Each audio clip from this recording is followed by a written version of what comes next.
Halo semuanya, para majelis gibah. Halo kakak. Wah, malam ini rame banget. Ada Gali, ada Benny, ada Mas Anto, dan ada Mbak Kunti. Oke. Selamat datang di Aska Review Movie bareng saya Aska Goldi.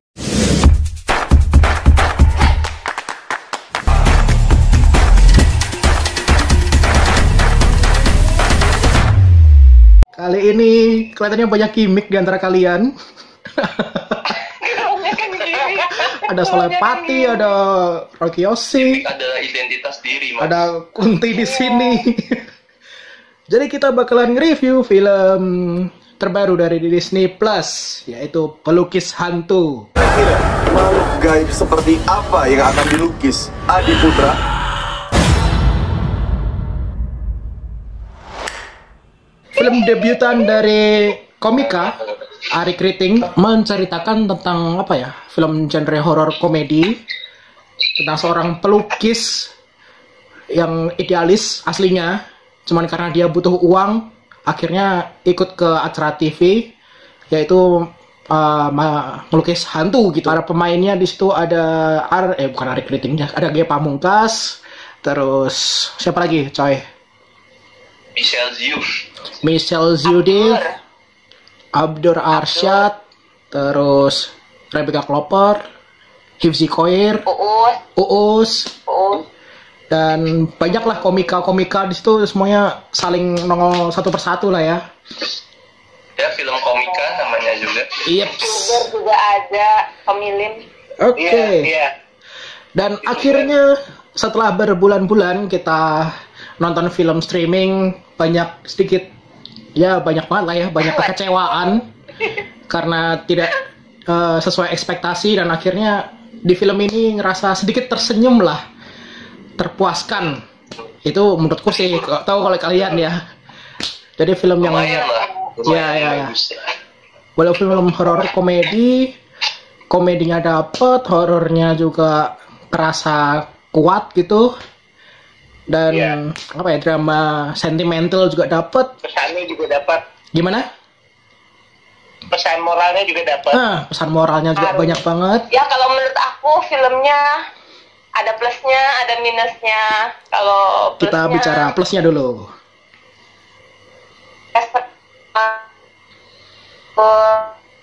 Waduh, sangat udah mulai hilang dia. Terus pemain itu masing-masing tapi Sedikit sekarang juga minusnya. kehilangan sinyal. Oh, aku gak ada sinyal. Ya Iya. udah skip dulu deh, lewat dulu. Kagak apa, langsung lanjut. Lancar sekarang. Lancar kok. Yuk. Ya, lancar. Oh iya. Kalau minusnya ya memang ada beberapa part yang dia kayak menurun gitu. Terus sama visual kuntilanaknya. Lagi nggak ngomong.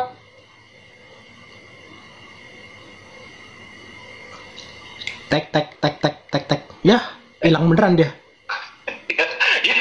Ya, kayaknya ada sesuatu terjadi di sana. Ya, sepertinya Gimmick berlebihan. akibat gimmick nih. Hilang sinyal dia. Lucunya dapet lah. Horornya juga ada beberapa bagian itu. Menurut aku walaupun nontonnya udah subuh pagi itu masih serem aja, ada yang ngagetin. Karena filmnya horor komedi. Ada nuansa lumayan kental tuh di bagian komedinya. Gue sih komedinya sih karena emang pemainnya ya. Dari mereka muncul aja nggak usah ngapa-ngapain juga kita udah tahu karena mungkin udah kenal. Iya. Kayak Upus, terus si Diki. Iya.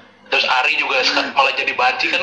Ari bangke sumpah. Itu. Ari aduh. Kan walaupun peran yang dikit-dikit gitu, terus ada siapa? Iya. Yang Jawa itu yang lukis pertama. Dodit Mulyanto. Dodit itu cuma bentar doang tuh. Banyak sih yang bentar cuma Aduh. jadi nebelin aspek komedinya gitu. Pas banget. Tapi lumayan sih, cuma dikit-dikit jadi fresh, jadi nggak berlebihan satu-satu gitu. Yeah. Jadi si Hipsi juga jadi produsernya juga Iya. bagus. Terus Lucu banget. nggak kan karena emang ini lebih ke horor daripada komedi, jadi komedinya tuh nggak nutup horornya, jadi pas, jadi nggak berlebihan lah komedinya, jadi si pemerannya masing-masing ada komedinya, tapi si G-nya juga kan mereka kan komik kan, cuma dia nggak ngeluarin komedinya dia, cuma fokus ke dari pemeran utamanya, bagusnya di situ. Jadi komedinya ada porsinya yang pas, nggak berlebihan. Di awal-awal banyak sih, cuma di tengah ke akhir tuh komedinya nggak kurang sih, emang mungkin dikurangin porsinya kurang ya. Biar ceritanya lebih fokus gitu. Tapi emang ini filmnya dari awal 15 menit awal emang kita dibawa untuk lebih into sama filmnya. Jadi kayak bawaannya, pengenalan karakternya juga kita bawa ringan dulu kan, dengan perkimikan manusia-manusia kocaknya itu. Bahkan komedinya pun nggak perlu pakai dialog gitu loh. Ada secara visual pun kita bisa ketawa. Dari tulisan SCTI aja nggak usah pakai dialog udah ketawa tuh. Gak tahu kenapa tuh. Aduh. Iya, itu sensitivitas komedinya parah. Lihat ghostwriter gitu. Kayak lihat ghostwriter gitu. Iya. Setipe lah ya. Jadi satu pemikiran. Setipe ya. Komedinya, jujur komedinya masih menghibur. Cuman ya gitu. Kerasanya cuman di paruh pertama doang gitu. Paruh pertama. Dengan apa ya? Apalagi yang komedi yang apa tuh, yang di ruang ganti sama yang pas di interview pertama itu, wah jadi lucu nih. Tapi ya itu komedinya di situ. Terus di paruh kedua ya agak kekikis ya, mungkin gara-gara pengen fokus ke dramanya juga kan kayak tadi. Iya, porsi genrenya juga berubah tuh. Dari yang awalnya dibuat komedi, drama, sitkom gitu, tiba-tiba jadi drama horor. Jadi full drama gitu. Aku berpendapat bahwa film ini lebih full dramanya. Kalau bisa dipersenin ini dramanya 50%. Dan 50%-nya lagi apa? Iya, bisa jadi kalau di sini kelihatannya saya sendiri sebagai yang nonton itu tidak bisa tertawa sampai lepas dan tidak bisa juga menangis. Jadi kayak ngegantung. Kayak ngegantung. Ketawa cuma ketawa sampai senyum. Terus tapi kalau nangis pun enggak, cuma berbesmili juga enggak gitu. Jadi kayak kegantung. Ya, oke. Gitu perasaannya ya. Jadi serba kentang ya, mau dibuat ketawa malah jadi horor, mau kepikiran horor malah jadi nangis gitu ya. Takut juga. Tapi kalau horornya cukup. Kalau menurut soalnya apa? Saya sampai gini-gini gitu. Apalagi pas makasih. Iya. Itu malah lucu tau, bukan serem. Itu malah lucu nggak? Gimana? Jump scare-nya lumayan parah sih. Sama yang bohong di mobil itu. Sama yang bohong itu kaget banget itu, ya ampun, serem banget itu. Jump scare-nya. Itu enggak. Tapi itu kan kayaknya momen-momen horornya tuh udah yang emang puncaknya udah nongol di Gimana? Tes. Wah, ini banyak gimmick jadi banyak error nih koneksinya. Woi, lanjut woi. Lanjut. Ayo, sampai mana? Sampai Bekasi. Ya, Bekasi. Jadi kalau menurut gue ini lebih full dramanya ya. Jadi drama horor komedi. Tapi yang ngerasa paling kuat, yang paling attach sama Kak Kay apa? Dramanya, horornya, apa komedinya? Gimana ya? Horornya udah dapet. Cuma ya itu dramanya juga nggak kenapa ya, nggak bikin ini aja bagus ceritanya. Tapi nggak bikin nggak. Tuh kan, kebanyakan gimmick kita. Worth it buat ditonton tuh, fresh, dan emang ngeliatin juga kan fenomena-fenomena yang ada di sekarang ini seperti yang di TV itu emang benar gitu, bahwa dia settingan gitu. Ya. Kayak gitu. Jadi emang bagus lah gitu. Fresh. Sebagai fansnya komika ya, karena aku pasti sering denger tuh nonton jok-joknya mereka pas lagi stand up. Nah di film ini tuh nggak ada yang dipakai gitu, jadi semuanya fresh semua, jok yang baru-baru mereka pakai semua. Iya. Kalau kayak mereka memerankan peran lah ya, bukan sebagai komika jok gitu. yang ada di panggung dibawa ke film gitu, jadi udah nggak ketawa lagi. Tapi kalau di film ini memang joknya segar-segar semua gitu, fresh gitu. Iya. Dan ada yang bagian agak menyentil sedikit aja kayak apa ya, kayak gitu, tapi karena bahasanya dia cari yang orang nggak ngerti, jadi nggak terlihat seperti apa ya, biasa aja, jadi malah lucu kan. Yang istilah tadi itu lupa aku. Ya. Itu kan kayaknya nggak banyak orang yang tahu gitu, makanya ya lewat aja gitu, lucu aja. Aku nggak ngerti aja artinya apa sih.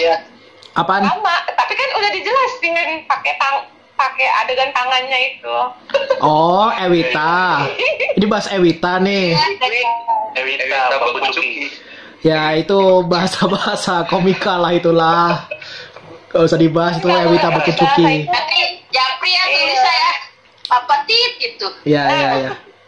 Lucu soalnya yang ngomong Diki, Mbak. Diki soalnya ngebawainnya kayak gitu, jadi sama Ari Kriting itu yang kita nggak expect tuh. Dia emang kayak gitu kalau lagi open mic emang kayak gitu dia. Ya kalau Dikinya emang lucu, tapi kok begitu si Ari Kritingnya nongol tuh gak expect, kirain tuh si Noella Idol tuh loh, yang orang timur, ternyata tuh pikir aduh ini anjir ini si Ari Kritingnya sendiri. Aduh. Iya. Bahkan banyak juga cameo di situ, Ernest juga nongol di situ kan, terus Soleh. Iya. Banyak cameo komika. Cuma sebentar. Iya, Mamat Al-Katiri. Tapi Ernest itu kata-katanya mengena banget itu. Iya. Nyindir film yang cuma ngandalin gimmick daripada isinya, terus disindir lagi kan, dibales nyindir, ujung-ujungnya juga buka toko. Iya itu filmnya Ernest itu mungkin punchline paling parah itu. Iya. Oh itu ya, toko sebelah. Iya. Si Ari Kriting ngambil nggak ditampilin agama mayoritas gitu kan, karena takut nanti malah menimbulkan kontroversi. Ya unsur horornya dari art directornya itu loh, yang kemasan horornya tuh nggak receh. Jadi waktu si siapa namanya Ge Pamungkasnya Tutur itu masuk ke dunia astral tuh visualnya oke banget loh, daripada film-film horor yang emang horor beneran yang hanya gelap di rumah, tapi dia pakai visual effects yang oke, setannya juga keren. Oke juga. Iya kan, jump scare-nya pun meyakinkan, ngagetin gitu loh. Make up-nya pun bagus gitu. Parah. Tapi nggak sih kalau film ini tuh modelnya model Ernest yang keluarga, terus ya kan intinya keluarga, terus ya tadi yang sama kayak Ghostwriter, terus konsepnya hampir mirip konsepnya. Iya. Formula naskahnya tuh ya udah sangat-sangat Ernest lah, kan satu manajemen kan, Ernest, Benedion, Ari Kriting gitu. Kayak Corp gitu. Iya, Corp kan mereka emang semuanya di develop untuk jadi sutradara. Nah, tapi si Ari ini bisa membuktikan kalau levelnya bisa di atasnya si Benedion dari segi visual persetanannya sih. Dari unsur horornya itu menurutku sih di atasnya. Cuman yang Benedion ya Ghostwriter ya? Iya, yang Ghostwriter. Iya Mbak. Cuman ngerasa pacing filmnya yang Ghostwriter secara apa? Secara cerita, maksudnya secara chemistry itu gue nyentuh sampai gue berlinang air mata berkaca-kaca itu karena actingnya si Dayu ibunya ya. Iya. Nah kalau ini gue nggak sampai segitunya gitu. Nah, cuma bagus gitu. Tapi chemistry-nya nggak dapet. Yang bikin kurang di film ini mungkin nonton di bioskop kali. Karena pacingnya sih. Kerasa sih kalau durasinya kerasa lama, untuk aspek dramanya itu terlalu lama sama muatannya terlalu berat sih menurutku. Kayak background story-nya, ibunya tuh sebelumnya punya suami yang aktivis terus meninggal, terus dia hantu penasaran. Dalam ceritanya ya. Terlalu dalam sama terlalu itu terlalu lama sih. Jadi kayak kita mau ngerasa sedih prihatin sama si setan Kunti ini jadi kelamaan. Kurang. Ya mungkin gara-gara Arinya juga pengen masukin banyak isi di situ, jadi kerasa lama. Tapi durasinya, pacingnya jadi kayak kendor gitu loh, jadi lama banget di situ. Karena udah nggak ada komedinya juga, horornya juga dikit-dikit, tapi lebih dia angkat ke flashback, gitu-gitu. Kalau gue rasa sih ya ini film sih emang ngangkat banyak dramanya, tapi nggak menutup kemungkinan juga horornya sih ya. Soalnya dari horornya sendiri, untuk visual gambarnya itu bagus. Nggak, kalau biasanya horor kan pasti jump scare, ada jump scare tapi nggak bikin kita bener-bener jump scare sini nggak mau merusak pendengaran lah istilahnya lah. Jump scare-nya kan gitu. Tapi efektif tuh. Jarang lah. Efektif banget, tapi sekali nongol langsung emang ngagetin gitu loh, yang dar gitu loh. Bener jelek gitu gue setannya emang nongol ya gitu. Tapi nggak sebanyak benar-benar ngagetin, benar-benar film hantu itu emang jump scare nggak gitu. Emang dia mengandalkan dari film hantu nggak harus jump scare. Kalau jump scare ya semua orang dikagetin ya pasti kaget lah pasti gitu.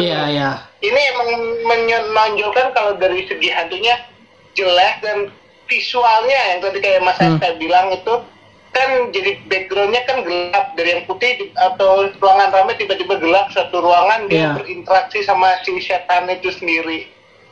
Itu emang berasa sih jadi seremnya gitu.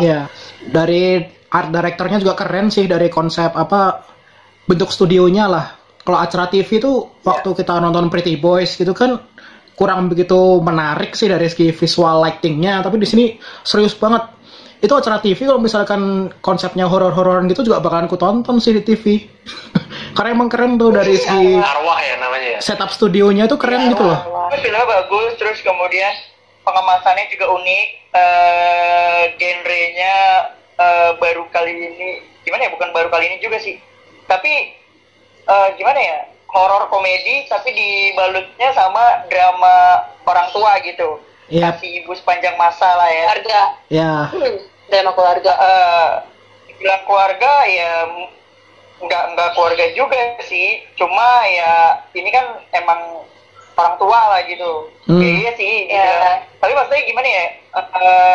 Sama orang tua gitu, ininya fokusnya sama si ibunya doang kan, walaupun sama bapaknya cuma sekilas doang. Jadi kan ngambilnya juga bagus sih, setupnya semuanya juga udah dijelasin tadi ya kan, baik dari pas dia pertama kali ketemu sama ibunya yang dibilang sama judulnya juga pelukis hantu, ya memang benar dia ngelukisnya hantu gitu kan. Tapi hantunya itu ibunya gitu kan.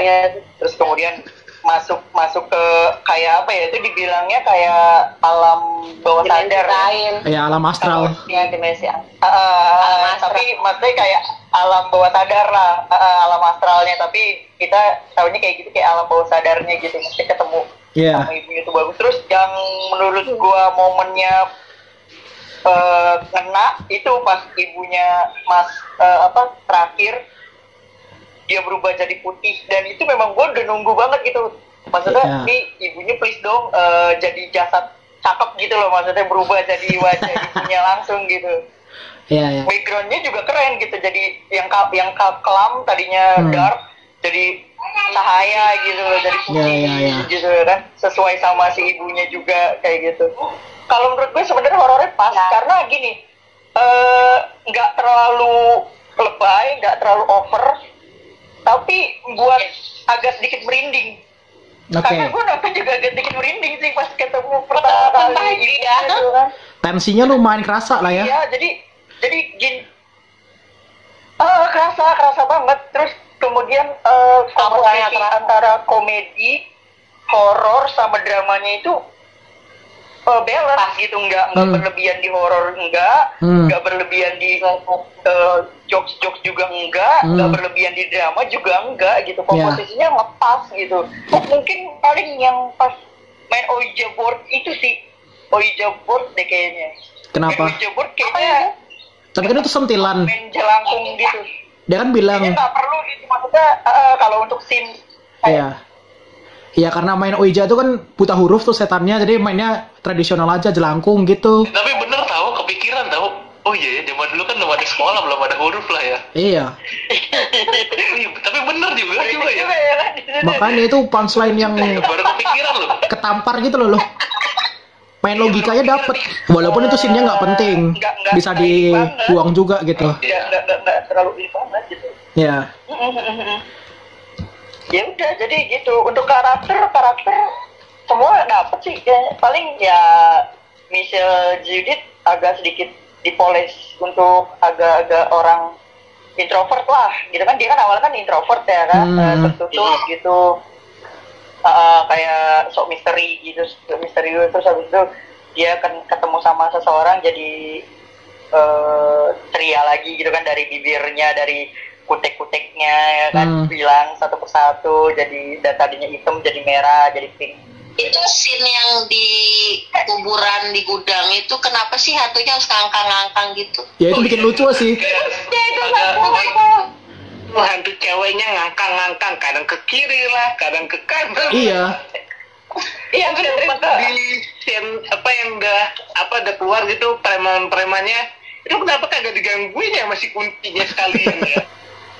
Sama masih jadi misteri loh sampai sekarang, kenapa kalau pas jadi hantu rambutnya panjang banget, tapi pas udah keluar sosok aslinya dipendek lagi. Jadi bondol ya. Ada tukang potong rambut.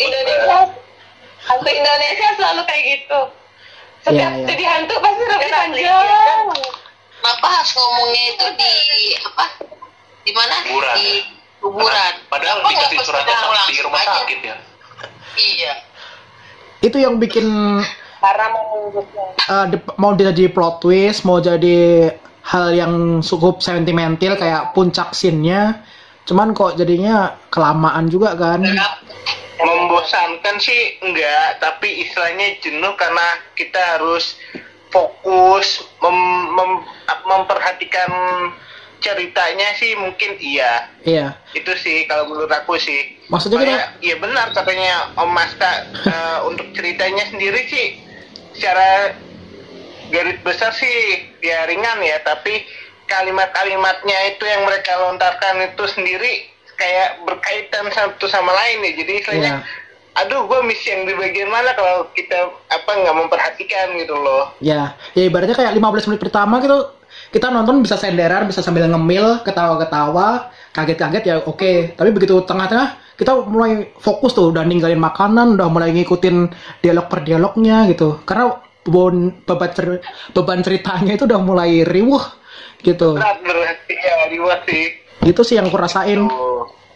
Ya, sama ketika si G Pamungkas itu bacain puisi, harusnya kita sebagai penonton tuh kayak berkaca-kaca sedih, tapi kok ya oh gitu, terus puisinya gitu, udah iya aja. Biasa aja gitu kan. Udah sering ketemu gitu ya Mbak?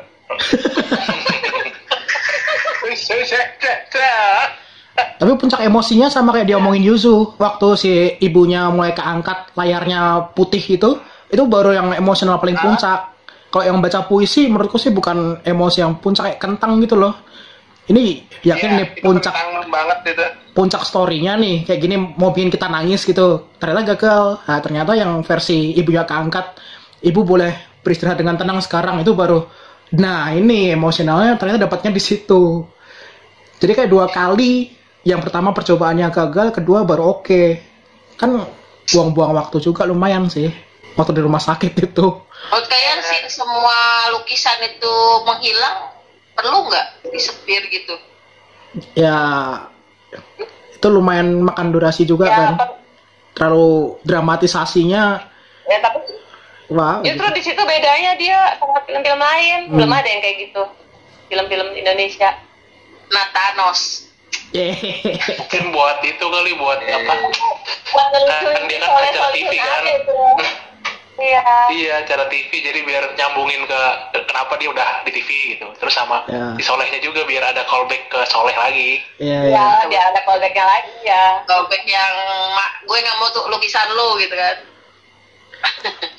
Terus nggak ada plot twist ya. Gitu. Dikira tuh Soleh atau yang ibu-ibu yang beli itu ibunya atau bapaknya Amanda. Gue kira gitu. Wah, ini rumahnya banyak lukisan nih. Jangan-jangan ibunya ya kan. Amanda jadi bukan nggak guna sih, cuma kayak support doang. Nggak ada. Iya, cuma support doang. Nggak ada support, ceritanya nggak ada. Dia kayak ini doang, malah nggak ada romance juga nggak ada. Iya. Jadi ya support doang lah. Nggak dia pun kita juga masih jalan ceritanya. Ada suara yang dia dikedor-gedor pintunya itu. Nah itu nggak ada penjelasan di akhir tuh. Nggak ada padahal bisa digali juga kan. Terus yang kalau tipe-tipe biasanya kan kalau film hantu itu di ending tuh ada something buat kayak kita wah lanjut kayak kedua itu nggak ada, langsung puas aja. Kalau kayak Ghost Rider kan ada lagi tuh buat yang endingnya tuh ketahuan tuh ada ini lagi. Waduh, gitu tuh mulai kesurupan. Emang nggak ada niat. Hari keritingnya kayaknya udah nggak ada niatan buat. Ya mungkin dia nggak mau berekspektasi lebih tinggi kan. Ya udah satu ini diselesain aja dulu, nggak usah terlalu beriming-iming ada lanjutannya gitu.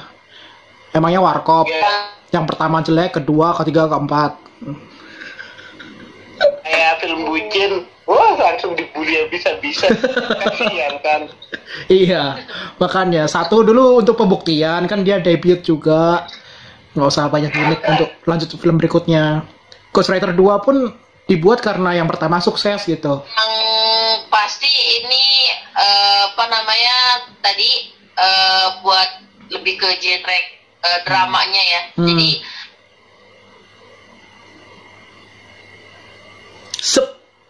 masuk ke alam astral, saudara-saudara. Untuk yang suka horor komedi cocok. Pokoknya film, kalau kalian suka filmnya Ernest kayak gitu-gitu, kalian bakalan suka lah sama filmnya Ari Kriting ini. Debut yang lumayan sukses dan ditunggu untuk karya berikutnya gitu aja sih ya. Oke, thank you semuanya. Terima kasih semuanya udah nonton. Jangan lupa like, comment, share, dan subscribe. Jangan lupa follow Instagram dan Twitter. Sampai jumpa di episode selanjutnya. Saya Aska Goldie. Pamit.